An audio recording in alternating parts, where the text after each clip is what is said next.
가을교회를 담임하시고 또 마르티스 교협의회 대표 회장으로 계시는 고승호 목사님 나오셔서 왜 비유로 말씀하십니까? 라는 제목으로 말씀 나가실 때에 큰 은혜 받으시기를 바랍니다.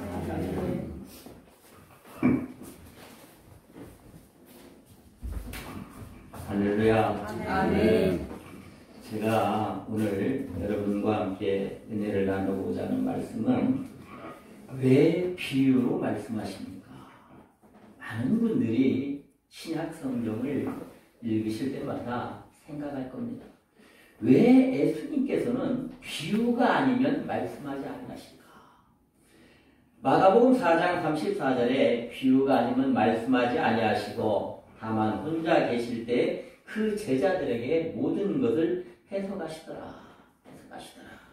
그러면 지금 예수님이 뭐라고 말씀하시냐면 천국의 비밀이 너희에게는 허락되었고 저희에게는 아니되었다라고 말씀합니다.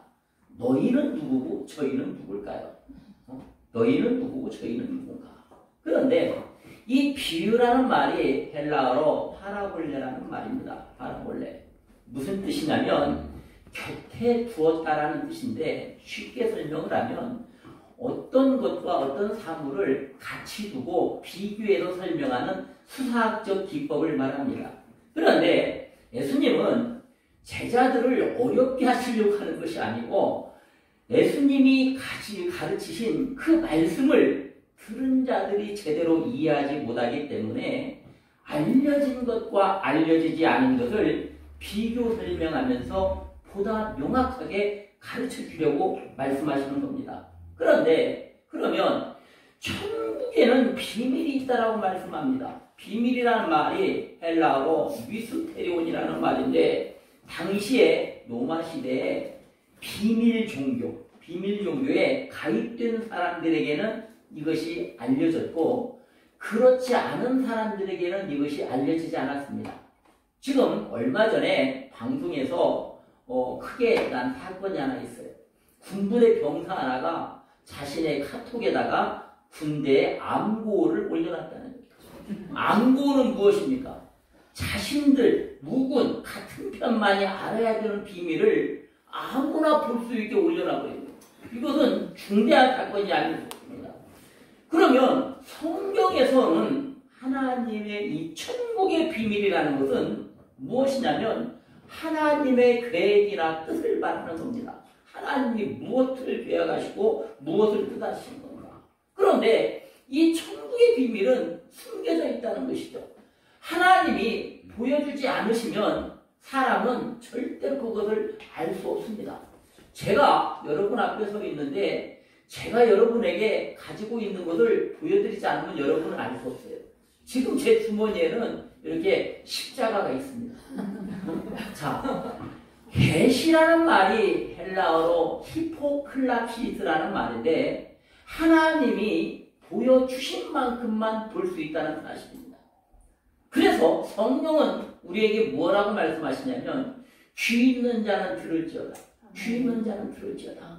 오늘 저는 이 화평방송을 시청하시는 모든 성도들께서 이 하나님의 비밀을, 천국의 비밀을 깨닫는 놀라운 은혜가 있으시기를 축원합니다. 아멘. 자, 주님이 너희에게는 즉 너희라는 말은 이렇게 생각하시면 돼요. 당시에 마가복음 4장 10절에 보면 예수님의 제자들뿐 아니라 그 옆에 함께 있었던 무리들이 있었습니다. 쉽게 말하면 성도라고 다 성도가 아니라는 거예요.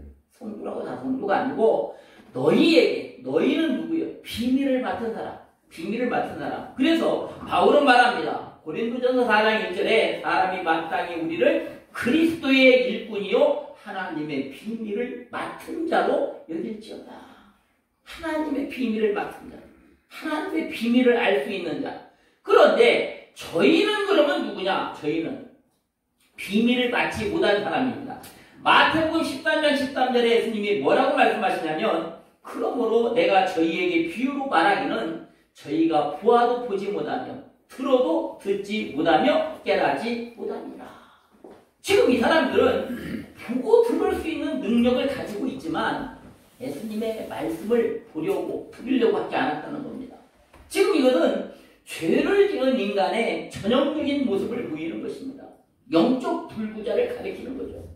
그런데 오늘 본문에서 뭐라고 말씀하냐면 천국의 비밀이 너희에게는 허락되었으나 허락되었다는 말이 굉장히 중요합니다. 이 말이 헬라어로 디돔이라는 말이에요. 영어로 기부, 선물이다, 주다, 그란트, 하사하다. 즉 무슨 뜻이냐? 허락이라는 것은 예수님께 대한 내가 어떤 태도를 취하느냐에 따라서 비밀이 알려질 수도 있고 알려지지 않을 수도 있다는 겁니다. 그러니까 말씀을 듣는 자의 태도에 따라서 그 말씀의 능력이 내 것이 될 수도 있고 능력이 되지 않을 수도 있다는 거예요. 그래서 바울은 뭐라고 말합니까? 고린도전서 1장 18절에 말씀합니다. 뭐라고 말씀하나요? 자, 하나님의 말씀이 무엇이냐면 십자가의 도가 멸망하는 자들에게는 미련한 것이요 능력을 얻는 우리에게는 하나님의 능력이라. 하나님의 능력이라. 자, 십자가의 도가 무엇인가요? 도, 말씀, 로고스. 이 말씀은 똑같은 말씀인데 신구약 66권은 똑같은 성경입니다. 그런데 어떤 사람에게는 그냥 이것이 글자로 되어 있는 성경일 뿐이고 어떤 사람에게는 이것이 능력으로 나타난다. 그것은 이 말씀을 받아들이는 이 자세에 달려있다. 디돔이라는 이 헬라어는 그래서 굉장히 중요합니다. 그러면 하나님의 비밀을 맡은 사람들의 가장 기본이 있어야 되는데 기본이 무엇인가요? 바로 거듭나야 된다는 겁니다. 요한복음 3장 3절에 진실로 내게 이르노니 사람이 거듭나지 아니하면 하나님의 나라를 볼 수 없느니라. 이 거듭난다는 말이 아노덴이라는 헬라어인데 하늘로부터 다시 태어난다는 겁니다. 이 지상에서 태어나는 게 아니고 하늘로부터 다시 태어나야 된다는 거예요. 그래서 요한복음 3장 6절에 육으로 난 것은 육이요 성령으로 난 것은 성령이니 내가 내게 거듭나야 하겠다 하는 말을 기이 여기지 말아라. 자, 많은 분들이 이해하지 못하는 부분들이 있는데 그것이 무엇이냐면 저는 어려서부터 고등학생 때 예수님을 믿고 수많은 목사님들한테 이렇게 가르침을 받았어요. 뭐라고 가르치셨냐? 육이 죽고 영이 살아야 된다. 그런데 저는 영어의 why라는 말이 우리말로 왜라는 말입니다. 의문을 가져야 돼요. 왜 그럴까? 왜 육이 죽고 영이 살아야 된다고 그럴까? 그런데 그게 틀렸더라고요. 고린도전서 19장 31절에 바울이 뭐라고 하냐면 나는 날마다 죽는다라고 말합니다. 사람의 육은 한 번 죽으면 끝이요. 사람의 육이 죽어버리면 더 이상 이 땅에서 사명을 감당할 수 없습니다. 자, 그래서 왜 그러면 바울이 사람을 겉사람이 있다고 그러고 속사람이 있다고 말할까? 그래서 제가 그 비밀을 찾아냈어요. 한 몸 두 사람이라는 설교를 통해서 제가 분명히 밝혔습니다. 무슨 말이냐? 창세기 1장 27절을 보면 하나님이 자기 형상 곧 하나님의 형상대로 사람을 창조하시되 지금 창세기 1장 2절에 하나님이 사람을 창조하신 것은 눈에 보이는 우리 모습이 아닙니다. 지금 여기서 하나님이 창조하셨다는 것은 스피릿, 영의 사람을 창조하신 겁니다. 봐라, 오직 하나님만이 사용하시는 단어를 사용해서 하나님이 영이라는 사람을 먼저 만드신 거예요. 이 영이라는 사람을 바울은 속사람이라고 표현하고 있는 겁니다. 그리고 창세기 2장 7절을 보면 여호와 하나님이 흙으로 사람을 지으시고 그 코에 생기를 불어 넣으시니 생명이 된지라. 지금 하나님은 영이라는 사람은 바라라는 히브리어 동사를 오직 하나님만이 사용하실 수 있는 단어를 사용해서 창조를 하셨습니다. 창조를 하셨고 하나님이 창세기 2장 7절에서 뭐라고 말씀하시냐면 이렇게 말씀하시죠. 야차를 만드셨다는 거예요. 흙으로 흙으로 사람을 만드셨고 그 코에 생기를 불어 넣으시니 생명이 되리라. 생명이 되리라. 여기 생명이라는 단어는 네페시라는 말인데 무슨 말이냐면 영어로 소울입니다. 즉 우리가 말하는 혼, 감정, 의지가 있어요. 그러니까 바울이 말하는 겉사람이 바로 이 혼입니다. 그러면 여러분이 한번 생각을 해보시면 됩니다. 사람의 몸에는 의지가 없습니다. 사람의 몸은 영이 시키는 대로 하든지 혼이 시키는 대로 하는 거예요. 즉 속사람이 시키는 대로 하면 하나님의 사람이고 겉사람, 혼이 시키는 대로 하면 우리말로 하면 지멋대로 사는 사람이에요. 지멋대로 사는 사람. 그러면 자 창세기 3장 9절에 하나님이 분명히 말씀합니다. 내가 얼굴에 땀이 흘려야 식물을 먹고 필경은 흙으로 돌아가리니 그 속에서 내가 취함을 입었음이니라. 너는 흙이니 흙으로 돌아갈 것이니라 하시니라. 지금 우리의 몸은요 흙으로 만들어졌습니다. 모든 과학자들이 사람의 육체의 성분을 검토하니까 다 흙으로 되어 있다는 거예요. 원소가 흙으로 돌아갑니다. 흙으로 돌아가. 그러면 하나님이 예수님을 이 땅에 보내신 이유가 무엇인가? 고린도서 5장 17절에 그런즉 누구든지 그리스도 안에 있으면 새로운 피조물이라. 이전 것은 지나갔으니 보라 새 것이 표도다. 여기 피조물이라는 말이 헬라어로 크티시스라는 말이에요. 크티시스. 다시 창조되었다는 겁니다. 무엇이? 죽었던 내 영을 예수님이 십자가의 죽으심으로 인하여 다시 되살리셨다는 겁니다. 우리 영은 살아난 거예요. 살아났어요. 그러면 이 땅에 하나님을 영접지 아니하고도 잘 사는 사람들이 있어요. 그 사람들은 어떨까요? 그 사람들 영은 죽었어요. 이 땅에서 사는 데는 영이 죽어도 사는데 아무 지장이 없어요.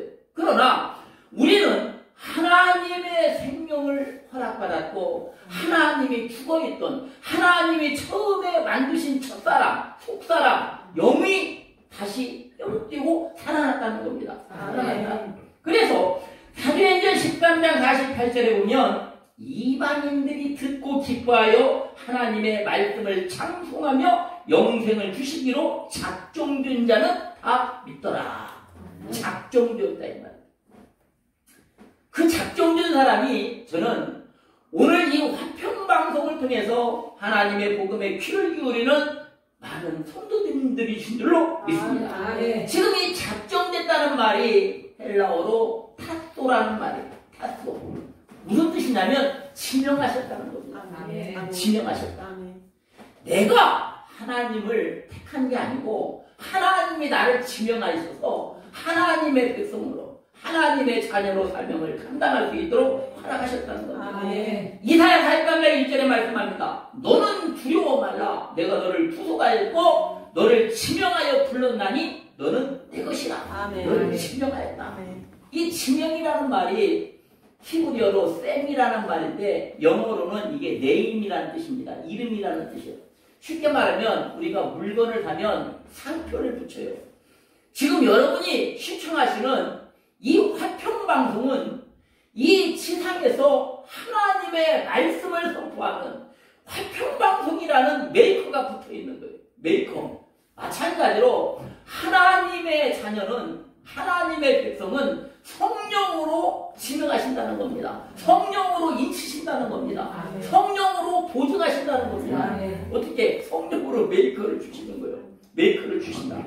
그래서 고린도서 1장 22절에 보면 저가 또한 우리에게 인치시고 보증으로 성령을 어디에? 우리 마음에 주셨느니라. 우리 마음에 주셨느니라.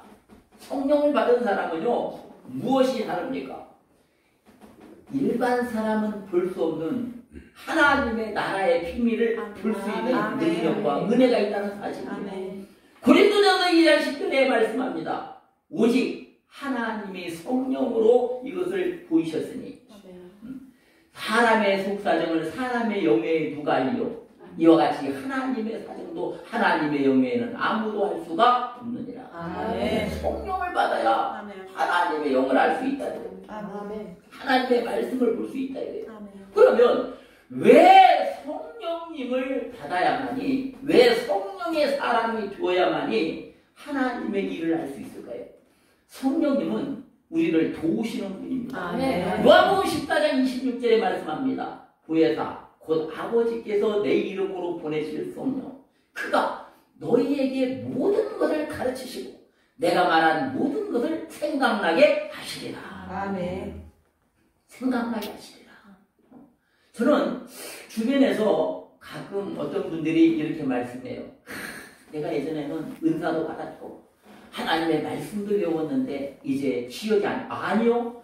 성령님이 함께 하시면 세상에 나이하고 관계없습니다. 성령님이 기억나게 하시는 거예요. 아멘. 성령님이 생각나게 하시는 거예요. 아멘. 성령님이 가르쳐 주시는 거예요. 아멘. 자, 우리가 하나님의 백성이라면, 하나님의 자녀라면 이 땅에 있는 것이 중요한 게 아니고 성령의 은혜대로. 그런데 오늘 예수님이 굉장히 중요한 말씀합니다. 너희와 저희를 구분하시는 이유를 알아야 돼요. 너희와 저희, 너희와 저희. 마태복음 7장 21절에 보면 나더러 주여 주여 하는 자마다 천국에 다 들어갈 것이 아니요 다만 하늘에 계신 내 아버지의 뜻대로 행하는 자라야 들어가리라.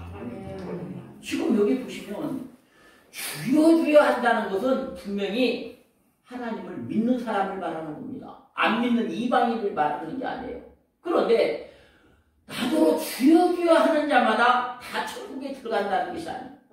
아버지의 뜻대로 해야 돼요. 뜻이라는 말이 헬라어로 델레마라는 말인데 이 말은 델레오라는 말에서 왔습니다. 무슨 말이냐면 바라다, 원하다라는 뜻에서 왔는데 요한복음 6장 40절에 내 아버지의 뜻은 아들을 보고 믿는 자마다 영생을 얻는 이것이니 마지막 날에 내가 이를 다시 살리리라 하시니라. 자, 아버지의 뜻대로 하는 사람은 어떤 사람들이냐? 하나님의 뜻으로 생명을 얻은 사람들은 예수님 안에서 구원을 깨닫고 그 구원을 어떻게 간직하는 사람들이다. 간직해야 된다는 말입니다. 간직해야 된다. 즉 어떻게 이 텔레오라는 말은 주어진 시점까지 간직해야 돼요. 그러니까 예수님이 씨 뿌리는 비유를 통해서 4가지 밭에 대해서 말씀합니다. 어떻게 어느 때까지 간직해야 되느냐? 예수님이 다시 재림하실 때까지 말씀을 붙잡고 지켜야 된다는 거예요. 중간에 말씀을 빼앗기지만 안 된다는 겁니다. 말씀을 지켜야 된다는 겁니다. 지켜야 된다. 그래서 누가복음 8장 15절에 좋은 땅이 있다는 것은 착하고 좋은 마음으로 말씀을 듣고 지키어 인내로 결실하는 자니라. 여기서 핵심이 뭐냐면 지킨다는 말. 지킨다. 이 말이 아테코라는 말인데 굳게 붙잡다. 굳게 붙잡다. 차지하다. 소유하다. 지금 하나님의 자녀들은요 알아야 될 사실이 무엇이냐면 여러분이 한번 쉽게 이해하실 수 있습니다. 예수님의 12제자 중에 한 사람인 유다가 있었습니다. 그 사람이 처음에 말씀을 받았겠습니까? 받지 않았겠습니까? 받았습니다. 그런데 이 유다는 말씀을 굳게 지키지 못했다는 거예요. 말씀을 간직하지 못했다는 겁니다. 지금 우리 주변에서도 이처럼 예전에 예수님의 말씀을 받았다가 중간에 잃어버리는 분들이 있어요. 그래서 오늘 분명히 뭐라고 말씀하냐면 말씀을 듣고 지키어 인내로 결실하는 자니라. 인내로 결실해야 된다. 결실해야 된다. 이 말씀을 듣고 지키기 위해서 이 말이 무슨 말이냐면 다시 말하면 내 삶 속에 이 말씀이 적용돼야 된다는 겁니다. 적용돼야 된다. 내가 성령을 받았으면 내 모습에서 그리스도의 향기가 드러나야 되고 주님의 모습이 나타나야 돼요. 그래서 바울처럼 말할 수 있어야 됩니다. 바울이 뭐라고 말합니까? 내가 그리스도를 본받는 자 된 것 같이 너희는 나를 본받는 자 되라. 아니 여러분 만약 우리가 예수님을 믿고 예수님의 제자라고 한다면 세상 사람들에게 당당히 말할 수 있어야 됩니다. 내가 예수 믿는 것처럼 너희는 나를 본받으라고 말해야 돼요. 이거 교만이 아닙니다. 교만한 게 아니에요.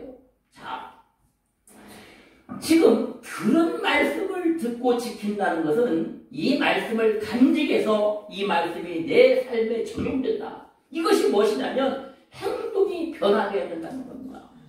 속사람, 영의 사람으로 살면 하나님의 자녀의 모습이 우리 육으로 나타나야 돼요. 육으로 나타나야 돼요. 세상 사람처럼 방탕하고 무절제하고 사는 것이 아니고 드러나야 된다 이 말이에요. 왜 그러냐면 제가 분명히 말씀드렸잖아요. 사람의 몸은 하나인데 이 몸 하나에 두 사람이 살아요.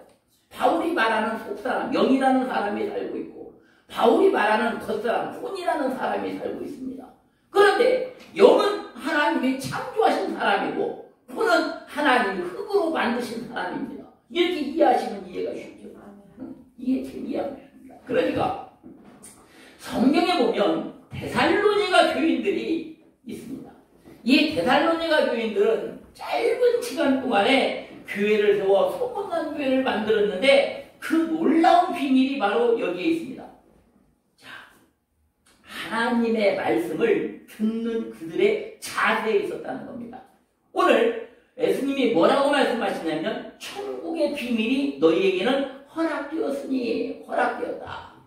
데살로니가전서 1장 13절에 보니까 이러므로 우리가 하나님께 쉬지 않고 감사함은 너희가 우리에게 들은 바 하나님의 말씀을 받을 때 사람의 말로 아니하고 하나님의 말씀으로 받음이니라.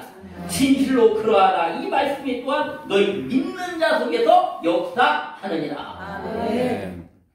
사람의 말로 받지 않고 하나님의 말씀으로 받으니까 그 말씀이 그 속에서 역사하신다는 거예요. 아멘. 그 말씀이 움직이신다는 겁니다. 아멘. 움직이신다는 거예요. 그러면 우리가 여기서 취해야 될 가장 중요한 자세가 무엇입니까? 사무엘상 3장 10절에 사무엘이 이렇게 고백합니다. 말씀하옵소서 주의 종이 듣겠나이다. 말씀하옵소서. 지금 바로 이 사무엘 고백이 우리 고백이 그거예요. 주여 말씀하옵소서 종이 듣겠습니다.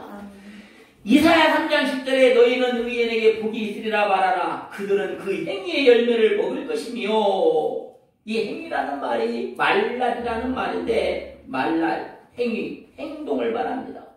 예수 믿었으면 변화가 되어야죠. 그에게서 귀신이 쫓아내는 능력이 나타나고 병자를 치유하는 능력이 나타나야 돼요. 그 자신의 삶이 변화되는 능력이 나타나야 된다는 거예요. 그게 하나님의 뜻입니다. 야고보 1장 22절에 너희는 도를 행하는 자가 되고 듣기만 하여 자신을 속이는 자가 되지 말라. 행한다는 말이 포이테스라는 말인데 수행자를 뜻합니다. 율법에 순종하는 자, 율법을 지키는 자를 말하죠. 그러니까 율법을 지킨다는 것은 굉장한 인내가 필요합니다. 그냥 되어지는 게 아니에요. 저는 가끔 가다가 생활의 달인이나 TV 프로그램에서 여러 가지 경연을 봅니다. 그런데 제가 며칠 전에 깜짝 놀란 것이 있어요. 도전을 받았어요. 저녁을 먹다가 잠깐 그 미우새라는 그 프로그램이 있어요. 거기에 홍진영이라는 가수와 조영수라는 작곡가가 있는데 이 작곡가가 음악을 한번 탁 듣더니 앞도 없이 그 자리에서 피아노 반주를 하고 이 가수와 이 작곡가가 사전에 말을 맞추지 않았는데 그 자리에 딸기를 주제로 음악을 만들어서 바로 연주를 합니다. 무슨 얘기냐? 수많은 인내와 고통의 시간이 없다면 이루어지지 않습니다. 하나님의 말씀도요, 내가 어느 한 기간에 이루어지는 게 아닙니다. 정말 그 말씀을 내 안에 지키고 굳게 했을 때 정말 그들처럼 그러한 달인의 경지에 이르는 거예요. 달인의 경지. 말씀이 내 안에서 역사하는 경지에 이릅니다. 그러려면 갈라디아 5장 14절에 바울이 말한 것처럼 그리스도 예수의 사람들은 육체와 함께 그 정욕과 탐심을 십자가에 못 박았느니라. 육체와 함께. 그러니까 제가 서두에 설명드린 대로 분명히 우리의 영은 하나님이 창조하셨고 우리의 육과 혼은 하나님이 만드셨다. 나처럼 만드셨다. 그러면 우리 육체는 훈련된 대로 행합니다. 지금 화평방송을 시청하시는 모든 성도님들은 저는 이렇게 생각해요. 하나님의 말씀 안에서 여러분들이 지금 여러분 자신을 폭종시키고 하나님의 말씀을 사람의 말로 듣지 않냐고 하나님의 말씀으로 들으시기 때문에 지금 이 시간에 방송을 시청하신 줄로 믿습니다. 만약 그렇지 않다면 여러분들이 이 황금 같은 시간에 세상에 나가서 다른 걸 할 수도 있다 이 말이에요. 그러나 이 말씀을 통해서 여러분은 변화가 되어야 된다. 언제까지? 시점이 중요하다고 그랬어요. 계시록 3장 10절에 요한계시록 3장 10절에 내가 나의 인내의 말씀을 지켰은즉 내가 또한 너를 지키어 시험의 때를 면하게 하리니 이는 장차 온 세상에 임하여 땅에 거하는 자들을 시험할 때라. 자, 그리스도인들은 주님이 십자가에 못 박히시기까지 참고 순종하셨던 것처럼 각자 자신의 십자가가 있습니다. 자기의 십자가를 지고 최고의 승리를 얻을 때까지 인내를 계속해야 된다는 겁니다. 그런데 이 요한계시록 3장 10절에 시험의 때는 예수님이 다시 재림하시기 있기 전에 있을 대환란을 의미합니다. 지금 세상이 너무 시끄러워요. 코로나19가 지금 다 지나가기도 전에 아프리카에서부터 이미 시작한 메뚜기 때는 지구의 식량 위기를 몰고 옵니다. 또 지금 많은 과학자들이 앞으로 기후변화 때문에 인류의 위기가 올 거라고 말합니다. 얼마 전에 4월 달에 대한민국의 수도 서울에 눈이 내린 것은 70년 만에 처음이라는 거예요. 자, 지금 아무리 사람의 기술과 능력이 발달해도 이 자연적인 재앙 하나를 감당할 능력이 없습니다. 지금 우리는 이러한 때에 말씀을 주님이 오시는 그날까지 지켜야 된다는 거예요. 붙잡아야 된다는 거예요. 인내해야 된다는 거예요. 그래서 예수님이 무엇라고 말씀합니까? 달란트 비유를 보면 이렇게 말씀해요. 마태복음 25장 29절에 무릇 있는 자는 받아 풍족하게 두고 없는 자는 그 있는 것까지 빼앗기리라. 빼앗기리라. 무엇이 있고 무엇이 없습니까? 저는 많은 분들에게 묻고 싶어요. 사람은 사람의 이 삶을 영위하기 위해서 하루에 3끼를 먹어야 돼요. 그런데 말씀은 그러면 하루에 몇 끼를 먹냐 이 말이에요. 마태복음 4장 4절에 분명히 주님 말씀하시기를 사람이 떡으로만 살 것이 아니요 하나님의 입으로부터 나오는 모든 말씀으로 살 것입니다. 말씀하는데 우리 육이 우리 혼이 살기 위해서는 음식을 먹으면 되지만 우리의 영이 살기 위해서는 하나님의 말씀을 꾸준히 취해야 된다는 거예요. 말씀을 먹어야죠. 먹어야 생명을 유지하죠. 생명을 유지하죠. 그런데 간혹 가다가 주변에 그런 분들 봐요. 주일날 한번 성경 보시는 분들도 있을지 몰라요. 그런 분들을 저는 이렇게 생각해요. 아, 코마 상태에 있다. 의학적으로 말하면 식물인간 상태에 있구나. 하나님의 자녀는 자녀인데 영이 지금 잠들어서 깨어나지를 않고 있구나. 주님이 오시기 전에 얼른 깨어 있어야 되는데 열처녀 비유에서처럼 등불을 가지고 주님이 오셨는데 잠들었다가 천국에 들어가지 못하면 어떨 것인가.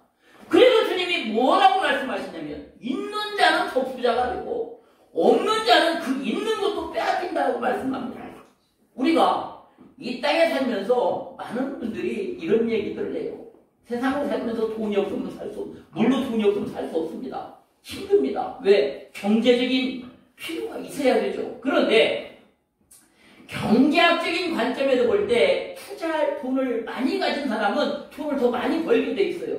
그게 법칙입니다. 법칙. 또 적게 가진 사람은, 돈이 적은 사람은 만약에 예상치 못한 불우한 사고가 생기면 가진 돈까지 다 잃을 위험이 생깁니다. 또 부자는 이 돈을 다른 사람에게 꿔주고 더 많은 이자를 받아서 넉넉해질 수 있지만 가난한 사람은 자기가 가지고 써야 될 생활비마저 써야 되므로 더욱 빈곤하게 돼요. 그러니까 지금 아프리카에서는 뭐라고 말하냐면 코로나19가 두려운 게 아니라 tumor 2개 생긴 것이 더 두렵다는 거죠. 더 두렵다. 그러면 이 원칙이 세상에서만 적용되는 게 아니라 영적인 세계에서도 그대로 적용된다는 사실입니다. 예수님의 진리를 깨달은 사람은 예수님의 성령님을 통해서 더 많은 것을 가르쳐 줄 수 있지만 이 진리를 거부하고 받아들이지 않는 사람은 가지고 있던 조그만 것까지 잃어버리게 된다는 거예요. 그러니까 이 부익부 빈익빈, 부자는 더 부해지고 가난한 자는 더 가해지는 이 세상의 법칙은 영적인 세계에서도 그대로 적용된다는 사실입니다. 그러니까 날마다 우리는 육의 양식을 취하듯이 날마다 영의 양식을 같이 공급받아야 됩니다. 아멘. 그래야 주님이 가르쳐 줄 수 있죠. 저는 제가 개인적으로 좋아하는 구절 중에 하나가 공자의 조문도 석가사의라는 단어입니다. 조문도 석가사의. 무슨 뜻이냐면 공자가 이렇게 말했습니다. 아침에 도를 깨달으면 저녁에 죽어도 좋다는 거예요. 그 말을 들어보면 아마 공자는 도를 깨닫지 못한 것 같아요. 왜 그러냐면 예수님이 말씀하시기를 내가 곧 길이요 진리요 생명이니 나로 말미암지 않고는 아버지께로 올 자가 없느니라. 예수님이 진리라는 것을 몰랐던 거예요. 그런데 지금 저와 여러분은 이 화평방송을 시청하시는 모든 성도님들은 이 진리를 이미 깨달았습니다. 예수님이 진리이시구나. 이 진리 안에 우리는 살아야 되는구나. 이 진리를 지켜야 되는구나. 어떻게 날마다 영의 양식을 공급하고 하나님께서 성령님을 통해서 우리에게 깨닫게 하시는 진리의 말씀을 굳게 붙잡아서 주님이 오시는 그날까지 지켜야 된다는 겁니다. 이겨야 된다. 그래서 베드로전 3장 18절에 보면 오직 우리 주 구주 예수 그리스도의 은혜와 그를 아는 지식에서 자라가라. 영광이 이제와 영원한 날까지 그에게 있을지어다. 여기 자라간다는 말이 아욱사노라는 말입니다. 아욱사노라는 말인데 이 말이 자란다, 성장한다는 말인데 과거형이 아니고 현재 명령형입니다. 그러니까 우리의 믿음이, 우리의 신앙이, 우리의 영적인 능력이 계속 현재 명령형으로 진행돼야 된다는 겁니다. 끝나는 게 아니고 지금 이 시간이 바로 주님의 은혜를 체험할 때요, 주님의 말씀을 붙잡을 때입니다.